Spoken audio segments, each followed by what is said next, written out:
Всем привет! Расскажу про основные черты очистных сооружений, разработанных мной для прачечных производств. Основной производственный процесс, дающий сточную воду, стирка рабочей одежды и ковров.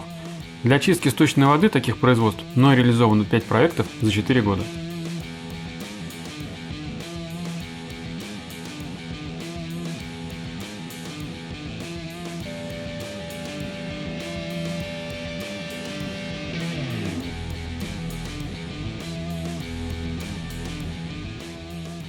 Сооружение в Пушкине кажется наиболее интересным, о нем и расскажу подробнее.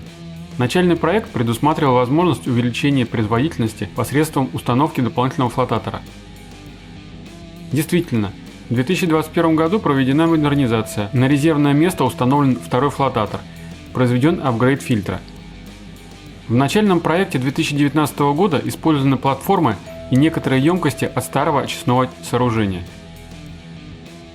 Из-за ограничения по ширине понадобилось существенно изменить конструкторскую документацию на флотатор, так как его производительность почти втрое больше, чем по проекту 2019 года. Также существенному изменению подверглась система сатурации, благодаря чему улучшилась энергоэффективность, а также существенно снизилась шумность. Необходимость в увеличении объемов оборотной воды заставила подвергнуть апгрейду и песчаный фильтр. Установка новых распределителя и промывающей песок головки позволила достигнуть улучшения производительности на четверть от номинала. Подверглась реконструкции также и система дозирования полимера. Установлены более крупные емкости на 1000 литров системы приготовления. Отличие от предыдущей версии аналогичного объема – косое дно, облегчающее обслуживание емкости. Важным конструктивным моментом, влияющим на размеры и стоимость, является отсутствие емкости усреднения большого объема.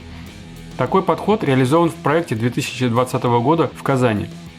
Для усреднения достаточно объемов пескоуловителей и КНС, расположенных в уличных колодцах, и небольшой емкости в помещении из расчета около 300 литров на 1 кубометр в час.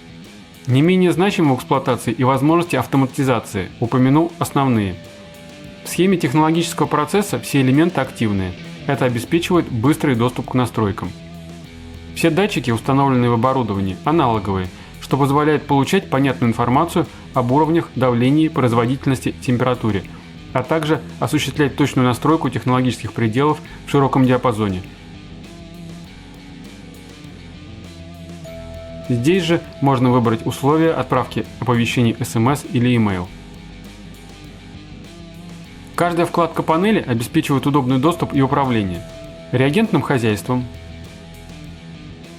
устройствами, настройками процессов и оборудования, например, дозирующих насосов, активным и архивным сообщением, сервисным функциям, например, к настройкам отправки SMS или почтовых сообщений.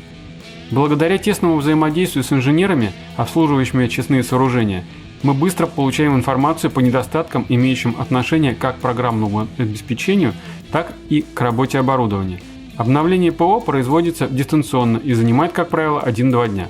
За счет такого подхода в новых проектах применены более совершенные решения, позволяющие достичь лучших эксплуатационных характеристик. В номинальном режиме и при правильной дозировке реагентов очистка от взвешенных веществ близка к 100%. Малый вес и размер оборудования дает экономию на капитальных затратах, а дружественная автоматизация и энергоэффективность, экономичное использование человеческих ресурсов и низкие эксплуатационные затраты. Спасибо за просмотр. До свидания.